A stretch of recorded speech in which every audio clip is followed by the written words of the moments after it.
write about. Trying to figure out what it's all about. Existentialist, am I worth anything or just discount? I don't know. I don't know. I don't know. Spending time all alone, sending my songs to the phone, dreaming of a better home, meanwhile focused on trying to hone this craft, witchcraft. I hope the brujas let this last. I don't know if the earth is painted. That was the great sounds of Watts with Outside on WNHH LP 103.5 FM New Haven. Myself, Prestige, with my partner in crime, Long Island raised, Elm City made. EZ BlueZ is in the building. EZ BlueZ, you are better with introductions more than me. Who do we have with us today on Behind the Brand? Ladies and gentlemen, in a world of auto-tune and mumbling, to stand upon your own and actually take time to tell the truths that other people are afraid of, that is heroic. In a world that tells you you have to be over-processed to be able to give art while sitting in a car for 15 seconds on TikTok, that is heroic. In a world that gasses up the prices of every single act that comes through, you sit there and you unify with other people that are on your level or higher, and you help things grow.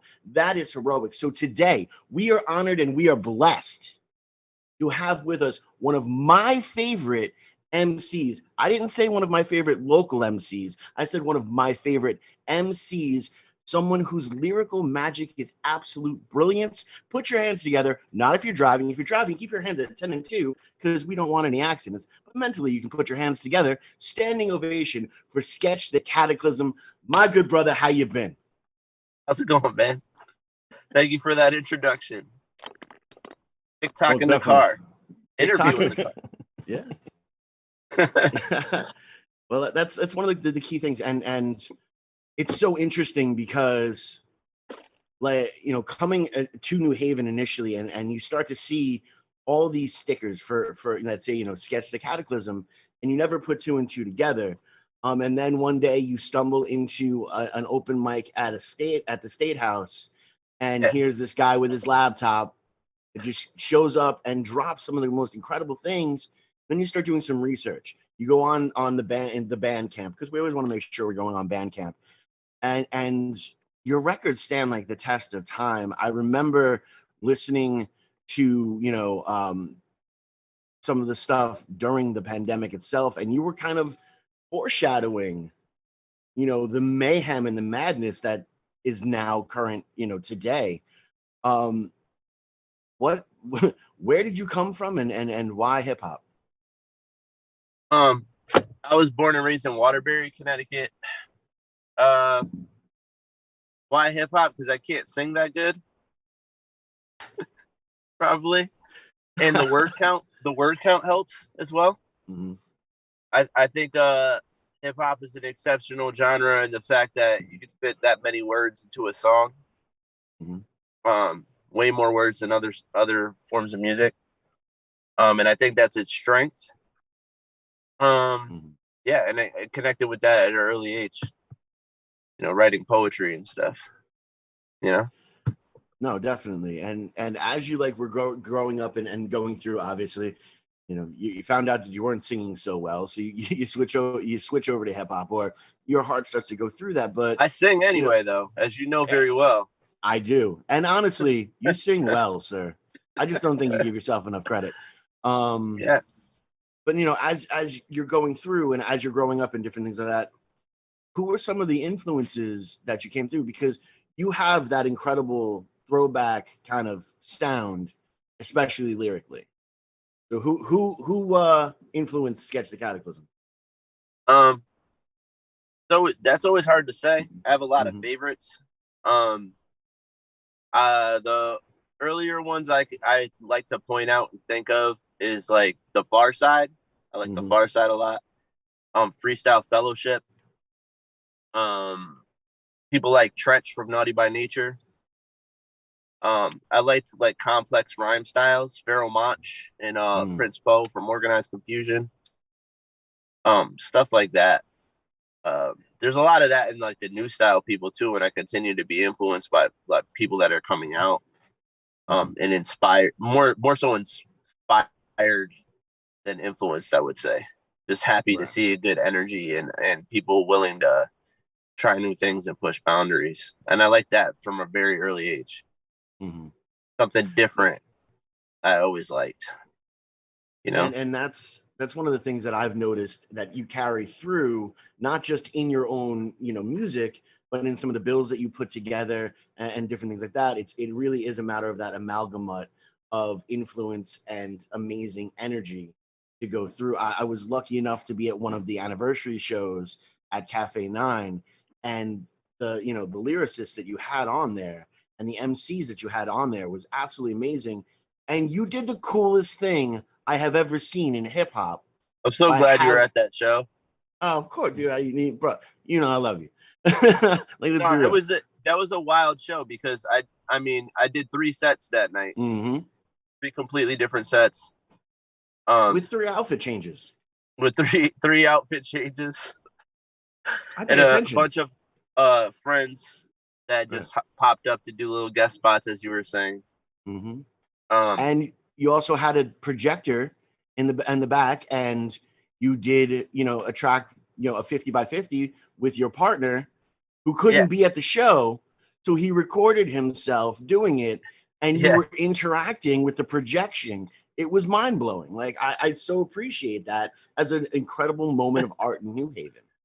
Yeah, me and Dito from the 50x50s. Me and Dito always try to do something cool and interesting. We always try to start from ideas first. Budget, you know, whatever with the budget. But we always try to start out with an idea and see if we could just make that idea come to fruition. And hope that people just like the idea best. And I'm glad that worked out well too, because it seemed like everybody that was there in the room that day really liked that. You know, you didn't feel his absence. He felt very present. He felt extremely present, and it was so incredible too because one of the MCs there, and I'm not gonna say his name or anything like that, ran out of Cafe 9. He ran out of Cafe 9 and like was standing on the curb, almost in the road, going, "Yo, my mind is blown right now. What am I seeing? What am I seeing?" And that is the energy that really helps cultivate other artists to take those risks and to grow. And that's something that you do very, very often with 50 by 50, 50x50. You know, you have these amazing weekly playlists that you put out, and it's not just your stuff. Like, we are in an industry of massively selfish human beings. How are you so open and altruistic? Yeah, when I talked to Dito about doing curated playlists every week, the focus wasn't really on us featuring music. A lot of people do that so that they could eventually charge people for placements and things like that as like a money-making scheme. And we really wanted to do it as a way to serve the music. It also, you know, that way that helps us is that, you know, name recognition, but also we're kind of training people to like our music by listening to the kind of stuff that we dig, you know, across the board. And didn't have a focus on it being a promotional aspect for any of the artists that we feature either, because we'll play a song that they did in 1998, even if they dropped something last week, if it felt right for the playlist. And I was also a DJ in high school and going out of high school. So I've been very big on sequencing. Just the order of tracks is really important to me.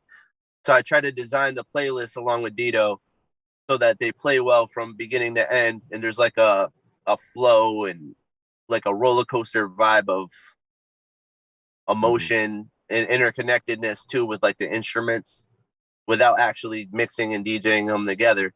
If you're listening to one track, sometimes you won't know that another song is started. You know what I mean? But yeah, we we were very dedicated to doing this because we felt like serving music will, only come back to us in good ways eventually. You know what I mean? And if it doesn't, then we get to put people on the cool stuff, interesting things. No, it definitely is. And what I really, really appreciate more than anything about not only what you do from the artist point of view, but you also have a very sound business model itself, and not a business model as per like super capitalistic or anything like that.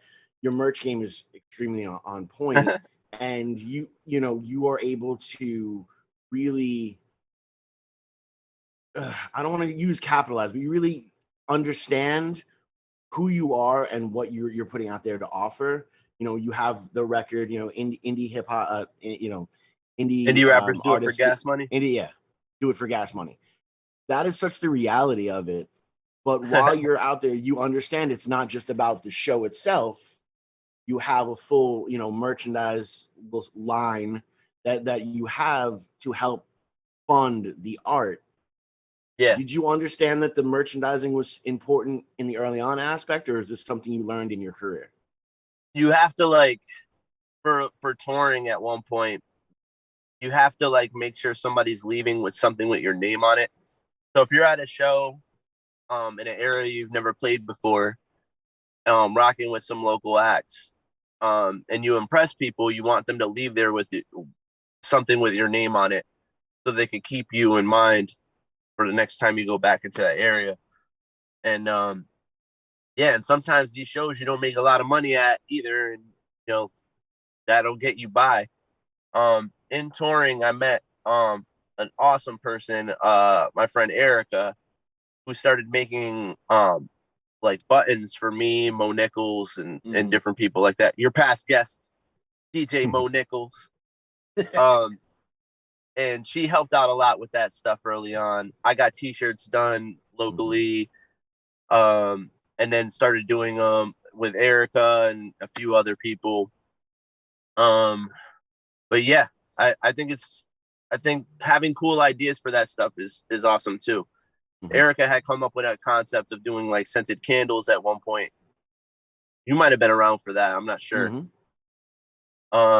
We had those. We got the car air fresheners now. Oh, awesome. Anything cool, t-shirts are always great because they're walking advertisements for everybody as well. You get to put people on to our music by wearing the t-shirts. Yeah. Which I know you know very well because you're a very big merch guy. Always. Yeah.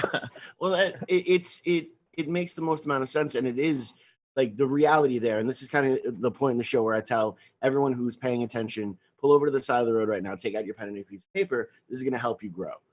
Venue to venue, you're only going to make a certain amount of money, and you really have no control over that amount of money. But when you go in there with merch or the ability to purchase merch through a website or something like that, you're now increasing the amount of money you can make. And when you're doing the touring aspect, increasing that amount of money is the difference between sleeping in your car and getting a hot shower, and it's super important because 2 weeks into sleeping in your car, maybe the first couple of days was cool. You had a Jack Kerouac type of moment, and you're truly being the artist. But by the second week, you're making bad choices, or you're reevaluating everything in your entire life, and you're not going to go out there and have a good show. And those shows are going to tank, which then also starts, people aren't going to want to come and see you. So you have to think about these things so much in advance.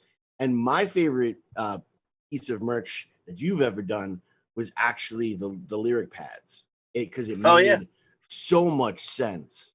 Your lyrics stand the test of time, and they are so well delivered and so well thought out. Of course, having that pad there makes sense. We did it was with my Maya Demos album. We made a playbill that had all the lyrics for the entire project in there. It was designed as a Broadway playbill across the board. but a lot of people like that a lot. Mhm. Yeah, I think that was the thing that went well. We were actually pushing it as a book on tape because we had it available on cassette. Mhm. Oh, cassette. Wow. Yeah, at the same time. That's wow. Yeah, the I album probably was got available on cassette, and it came with a playbill lyrics book, so we were calling it a book on tape. it's crazy that no one really does that anymore. Provides you the lyrics. Yeah, and I mean, when you're doing like multisyllabic rhyme schemes and things that thick like metaphor and Mhm. just layered lyrics, I think it's a good idea to include your lyrics with the work. So people could read along with it. It helps them take in the words a little bit better, I think. Plus, I Wow. used to do that back in the day. I don't know how you were with that type of all thing, the time. but yeah, It used to be actually that used to be my favorite part. Was sitting there and getting the cassette yeah, tape and then pulling out the cassette tapes. So it yeah, became yeah, huge. yeah. And the print is so small, but you're reading there to make sure that that's what he meant. And coming up through like with hip hop and then grunge music at the same time, it was a matter of lyrics are super important, and lyrics probably not exactly what you think they're going to say. Mhm. You listen to Eddie Vedder and you're like, I don't know the words he's saying, but it sounds really interesting at this point.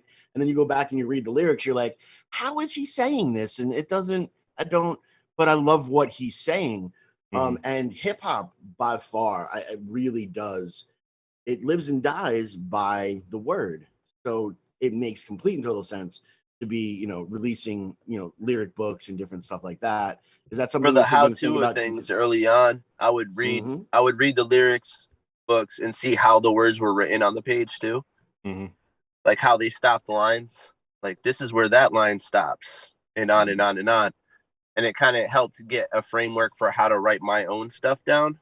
Mhm. And Right. a lot of that helped with my productivity in the future, being able to like see how words would be fitting on the page, where things rhyme, internal rhyme schemes and things like that. You see like where those words fall. I remember like early on I would write I'd write other people's lyrics down myself, and I'd Mhm. put little like symbols next to like where certain things rhymed like internally in a line, Yeah. so I could see what the shape of those things look like. Mhm. Right. You know what I mean? But yeah, No, definitely. lyrics books helped provide that Mhm. for me. I mean, I would scour everything too. I'd look at who engineered stuff, mixed, Right. produced every track. Wanted to know what samples were on everything. Try to find those songs. So it's a never-ending learning process. Yeah, yeah. I think that's a thing that's missing, like with the streaming era, Mhm. is there's not a lot of like opportunity for you to dig into the personnel of each record that comes out. Right. Yeah, New no, times. yeah, well, and it's so true too, because especially now with online distribution and it being a lot easier for the independent to put their stuff out there, as simple $20 a year through DistroKid, and you can have your Yeah, stuff playing everywhere. yeah, But then you're the one putting in those liner notes, and sometimes some of these robot distributors don't put in all of that stuff there, where if they'll send it to say title, and it'll just give you like a single person as the writer of the song. But if you jump over to Apple, it's got a whole list of everything that everyone yeah, that's actually working on it and stuff like that. So it becomes really, really lost. And it really is, especially with hip hop. I wish more people did it with other styles of music, because I feel like we would be a lot more honest with where music came from. yeah, If they started to be like, hey, that riff kind of sounds like Bo Diddley or that Buddy Guy, and we start to really unpack what that kind of stuff means, it would be a lot better. But with hip hop, you actually see it. With hip yeah, hop, who does that sample? Let me go listen to this record. And by listening to that record, then in about a minute and a half from the part that they sampled, there's another really sick part there that you can build an entire song off of. So you're constantly having, this intermarriage of art when you start to dig deeper and deeper into it. And I feel like that's missing in all of the rest of music. I know what's missing the call letters on WNHH LP 103.5 FM New Haven. Myself, Prestige, and my partner in crime, Long Island raised, Elm City made, EZ Blues is in the building. Sketch, the Cataclysm, is with us on Behind the Brand. Easy Blues, continue. Well, no, you know, as you're continuing to grow and continuing to put out there, I think that's one of the things that I do, as the many things I respect about you, is you're always giving that credit either back or forward. And you know, is this something that is just ingrained in you, or is have you learned to be this human being? I really dig other people's music a lot. I just love music. Mm-hmm. And I try to think about the bigger picture a lot of times. I played a venue recently and I did the show pretty much so that I can make sure that the venue is booking hip hop. Right. And then I talked to that venue about other acts so that they could put those other acts on shows that they have in the future. Sometimes I'll take a hit and have a show that I know is not going to be very successful just so I could have that happening there in some way, shape, or form. Right. I'll work with different promoters just for that to happen. And I think the more interesting acts that we have playing, especially in the local area, the better the scene is. Mm-hmm. And there's a lot of times where people will become inactive and it'll leave a gaping hole in that area of the music scene. And it'll make it very difficult for everybody of that type of music to be able to like get something going. It's like you have to restart all over again. So yeah, the healthier our music scene is, the better, to be honest. And honestly, if you look throughout all of history, you know, the healthier the art scene is, the healthier the society is, you know, as a whole. And that's one of the things I absolutely love and celebrate about New Haven as much as I can. The art here is amazing. And when we can all get together and support that, you know, we got to see it, you know, this past week with an incredible punk rock show, you know, at the State House. We get to see it, you know, and you see it with the other artists as they go through. I remember, you know, seeing Fat Astronaut and Cheshki at the at Space Ballroom.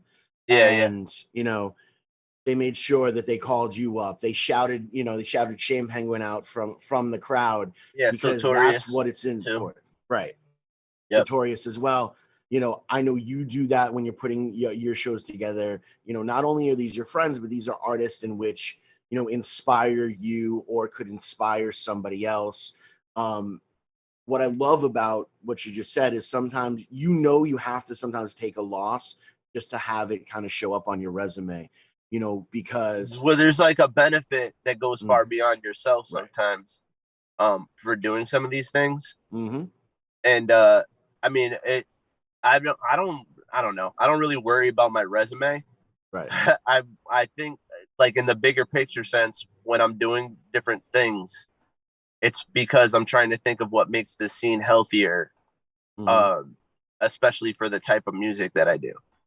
Right. You know, I really, you know, I think our scene is better when Aquemini is playing regularly, when Sodalish is playing regularly, when Kef the Chef is playing regularly, when Old Self is out there. It helps any boundary pushing, to have any boundary pushing like hip hop act with a good stage show out there doing their thing. You know, it helps all of us. Are you talking about a night of hip hop, which was last night at Bridgeport at Park City Music Hall? Oh, I had Kef the Chef on the show last night at Park City Music Hall. That was great. And we also had the beatboxer Galouche, who's from Middletown, who I had never met before, but he just placed second at the American Beatbox Championships for the looping portion of the competition. Yeah, touring acts came through. That's another thing I think that's important too, is like helping out the smaller touring acts that are coming through the town too, and like pairing them up with good, interesting people, so they know we have something here when they go and like march about elsewhere. But yeah, Kef tore down last night. You guys should have Kef on at some point if you haven't. There's plenty of time for nine. foreseeable future, but it's Yeah. mainly about you.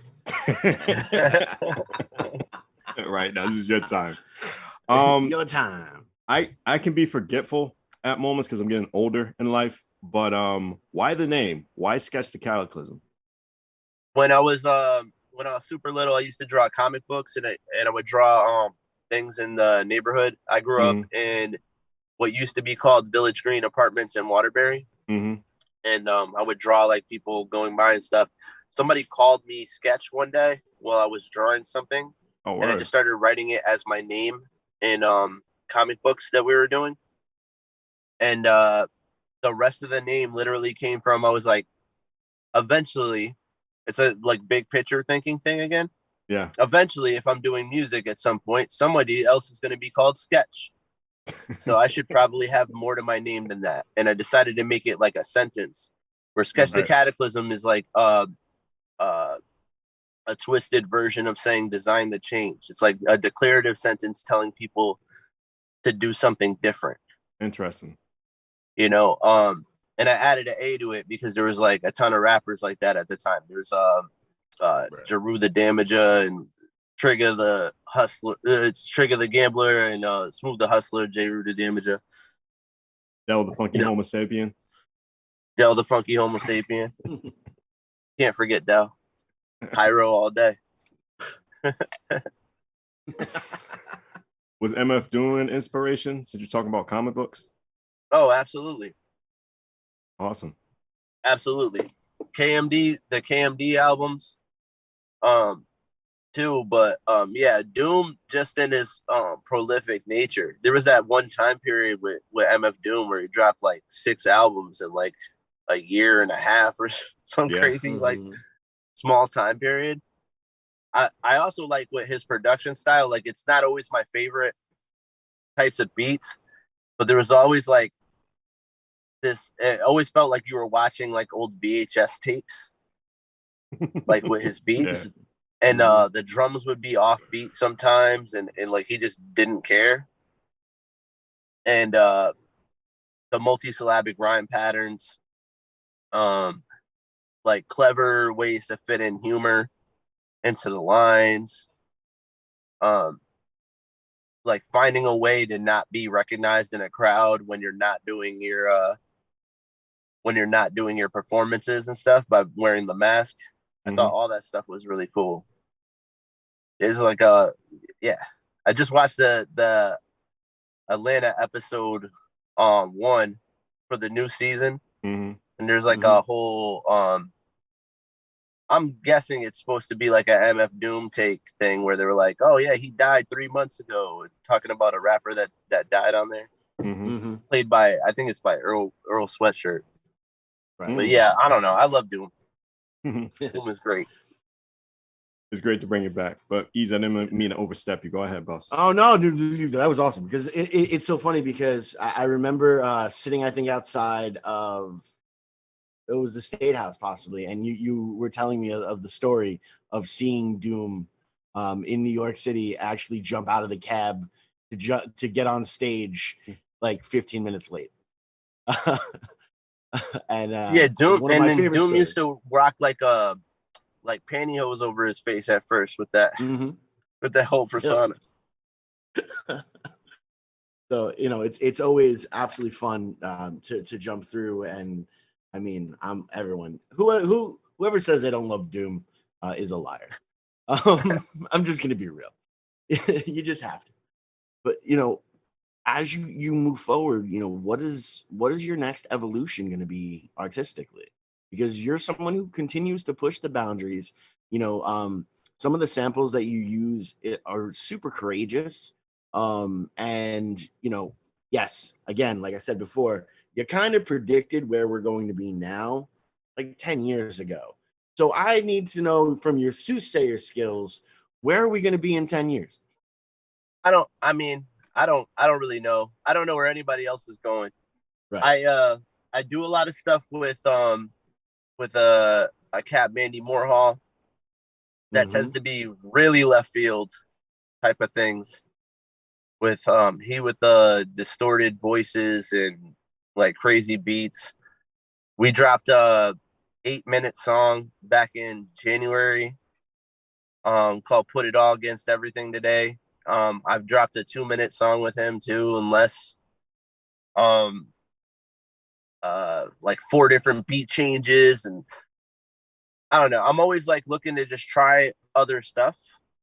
The things that I do with Dito are all bouncing off of what we're influenced by the most, and a lot of them play along with song structure and using traditional song structure like bridges and double choruses and things like that.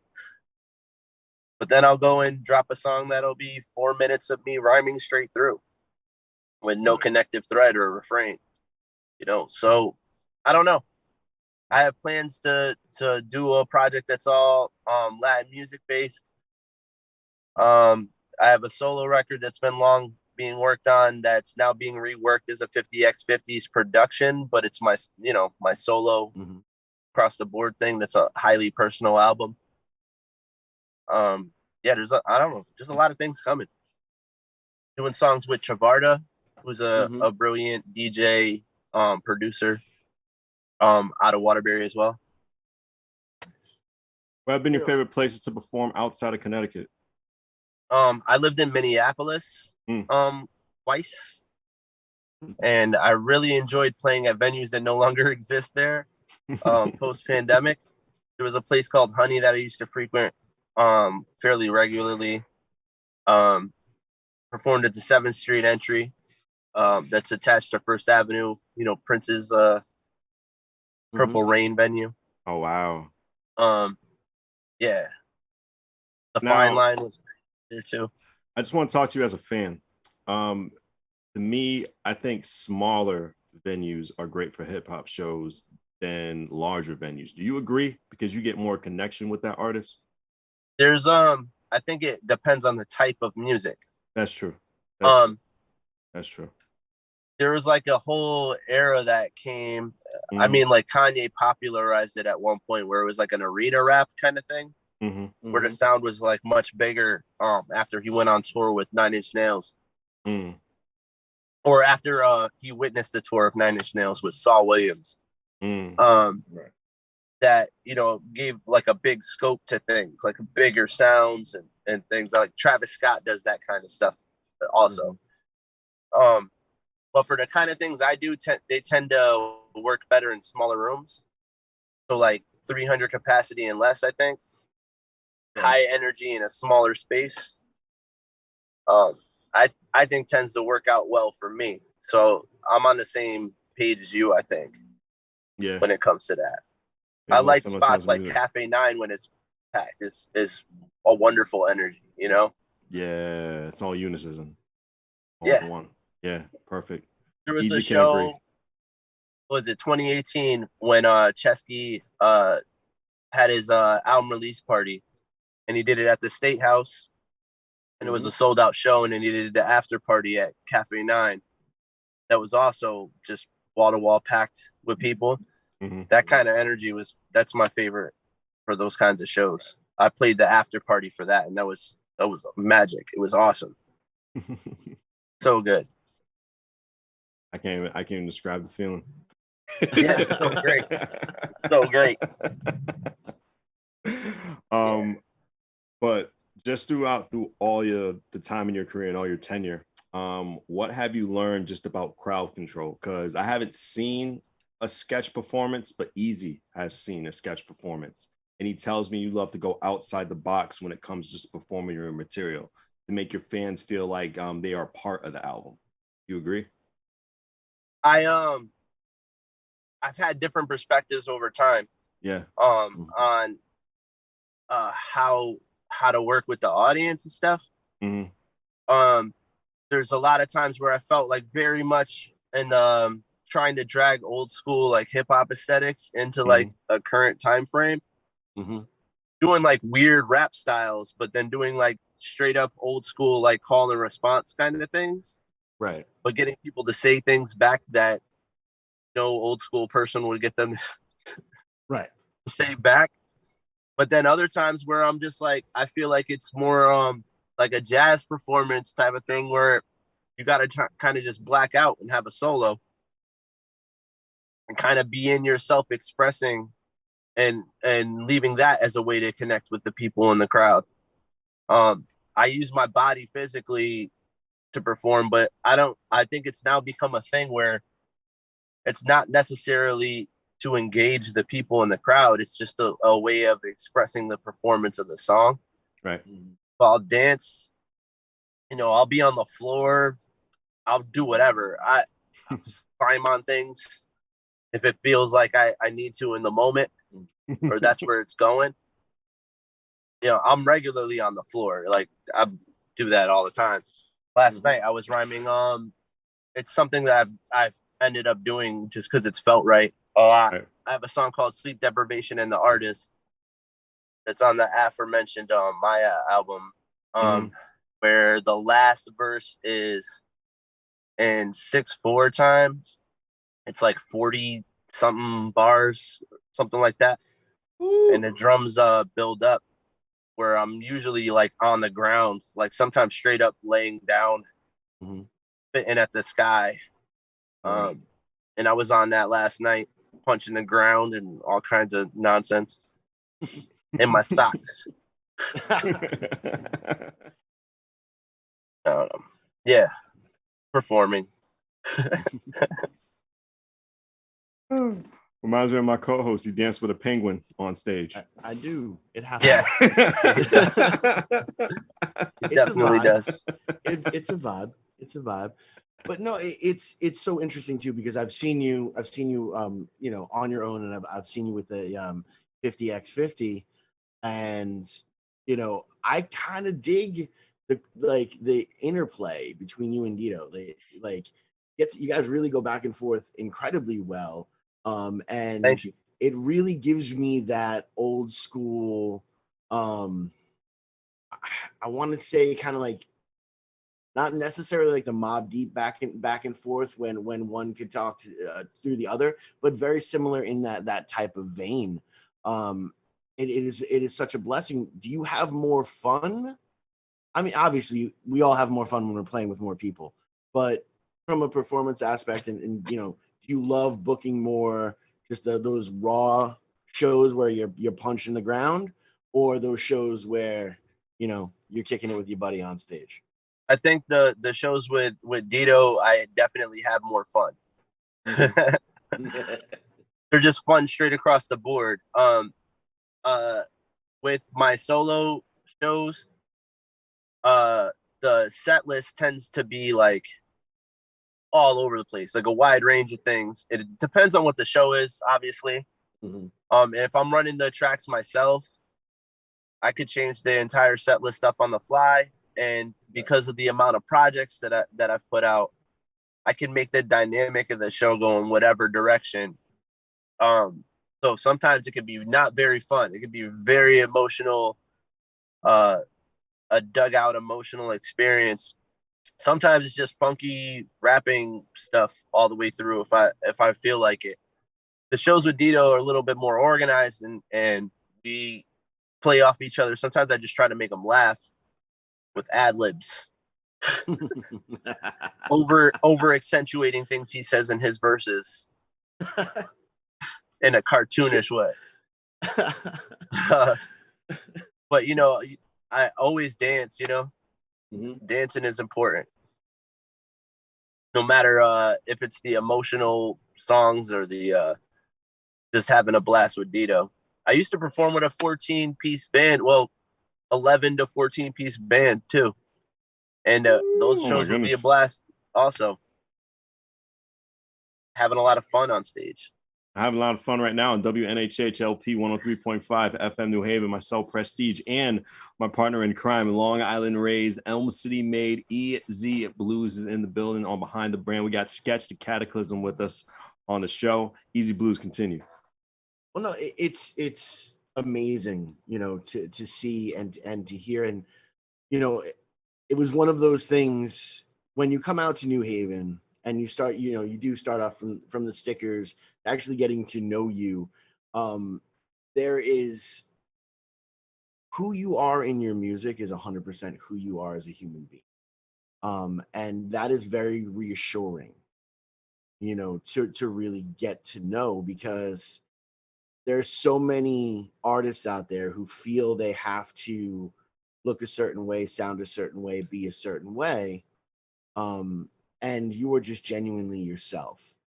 As you're continuing to go and grow, will there be like the sketch handbook on being a lyricist? Are you gonna put out the that actually the lyric book that you can Mad Lib to? I think that'd be a great. Uh-oh. Oh, Oh no. oh my goodness. Oh no. This is the first time a guest dropped. Yeah. Oh no.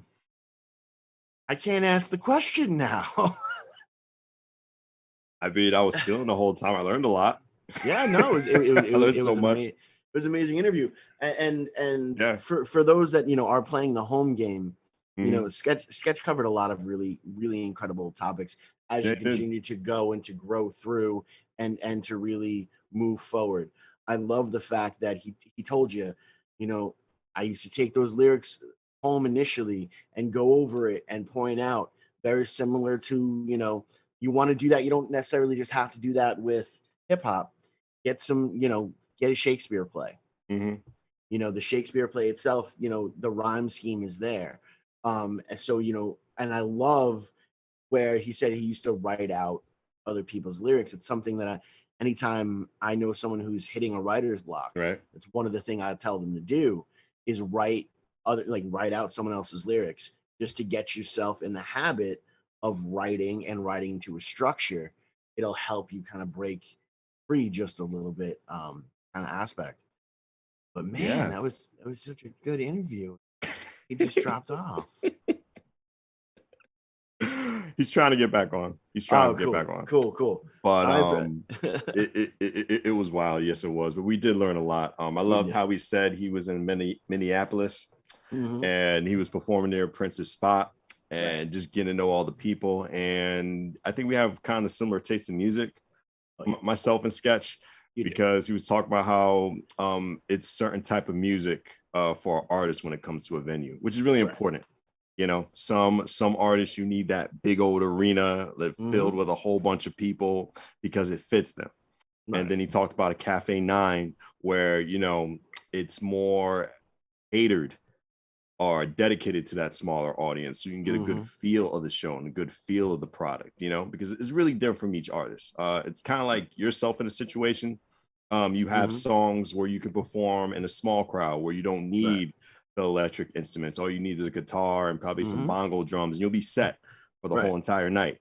And there's some places where you need that electric guitar and you need those drums just to get the good feel of the crowd. Especially because when you know this from touring easy, every time you go around to each city, everybody's different from that demographic. And you always try to cater to a little bit to each of that crowd. So it was very just interesting to learn that from a different point of view, from a different genre. You know what I mean? Right. No, definitely.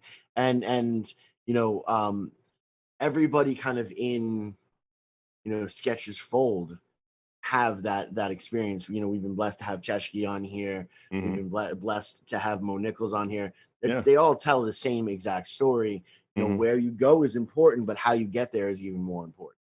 Yeah. I look forward to sitting in and kind of unpacking more of these incredible artists, not only that are here, but some of the touring ones, like Pink Navel, who, was just here last week, or a Miles Bolin, who actually is on a remix of our theme song, Outside by Walta. There's a remix with Miles Bolin on there, which is dope as heck. And it really is, like, anytime these guys come through, I know for a fact I'm going to Sketch. Whether I'm going to see him as just being that supportive person that got the ticket, so we can help support the people, or whether he's going to get called up on stage and rock it out that way. That's really, really what wound up happening, and it's an incredible experience to go through, and it's an incredible experience, to see. And I love how he was shouting out when he was in Bridgeport.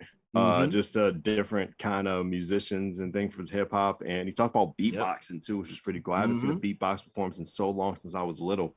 And the crazy part about beatboxing is it's not easy how everyone says it is. It's really not. No. Not at all. It's not. Not at all. I think Sketch is coming back on. Hey, we got him. you're muted though, sir. He's muted. He'll be back on. Hey, bud. Crazy internet, right? There we go. We got him. Welcome back. That was a trial. You were giving too many amazing gems that the internet was like, he's giving away all this stuff for free. Can't let that happen. Here's the blueprint to how to be broke in rap music in Connecticut.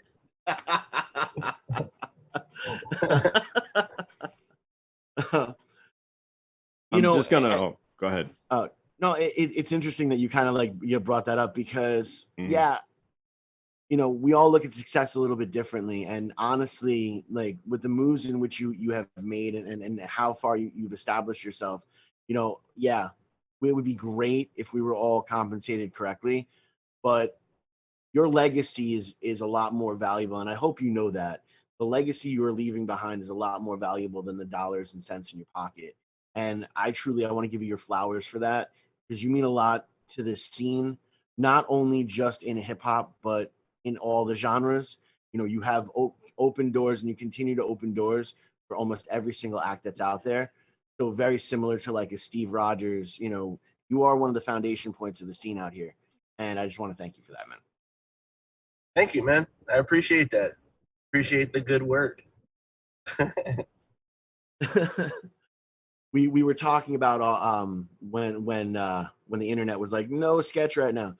We were actually talking about, I know these incredible shows that come through that I'm going to see you, whether I'm going to see you on stage with the acts that are coming through, like a Pink Navel or Miles Bolin, or something along those lines, or you're going to be in the audience supporting. I know you're going to be there, and that really is a testament of the person that you are. Is it because you are just such a huge fan of music, or is it because you completely understand what it's like to be that struggling artist? I only support. That's another thing. I definitely I'm taking the opportunity right now to say is I don't support all local music. I support all local music that I dig. Right. I think that's a very important distinction, because people have a big thing about, support the local whatever. Nah, right. Support the local that is incredible, so that you have a standpoint that people could believe in when you share your opinion. Right.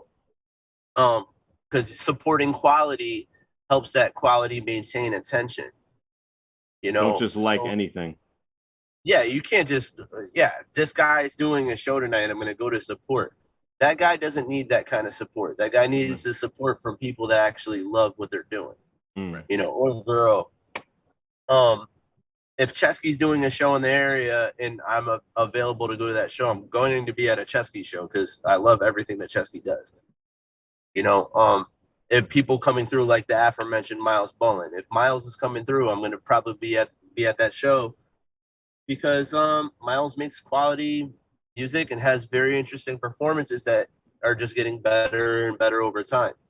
I love interesting things, and being able to experience interesting stuff inspires me every day. Being at cool shows and seeing what people are doing to try to push themselves past where they were before just moves me every day, no matter what I'm doing.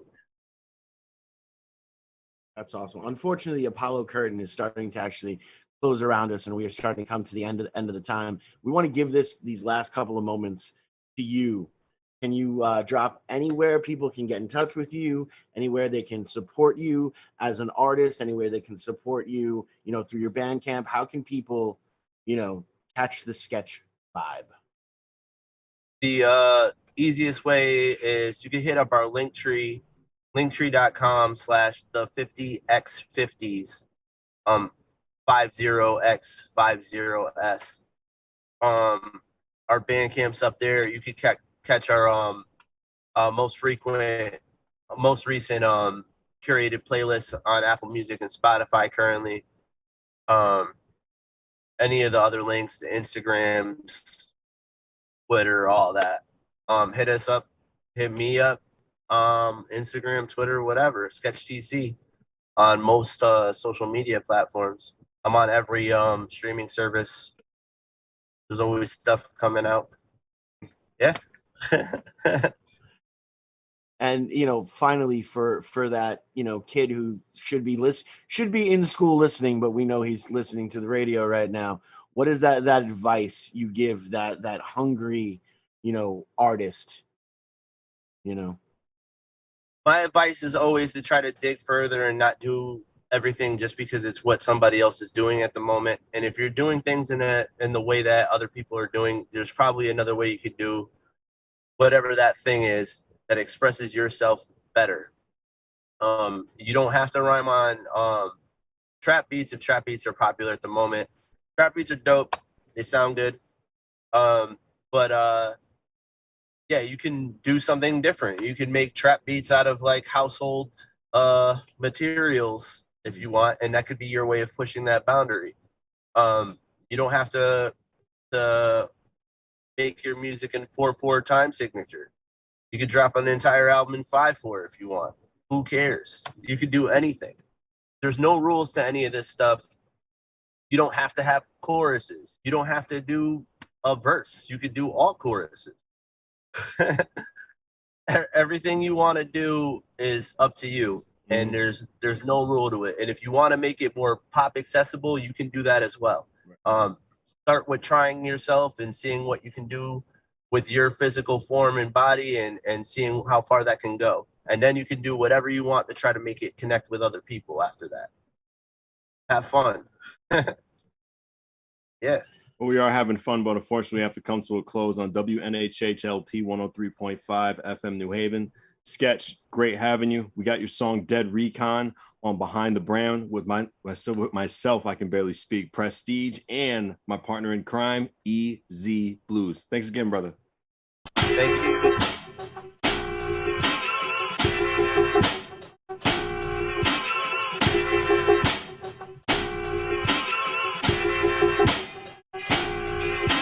I see clouds approaching friends, my heat's bound to go to bed. I need now to speak loud, cause these clowns are overfed. Each round I hold a pen, beats down with no regret, loosely bound. I seek out unique routes to fold in bed.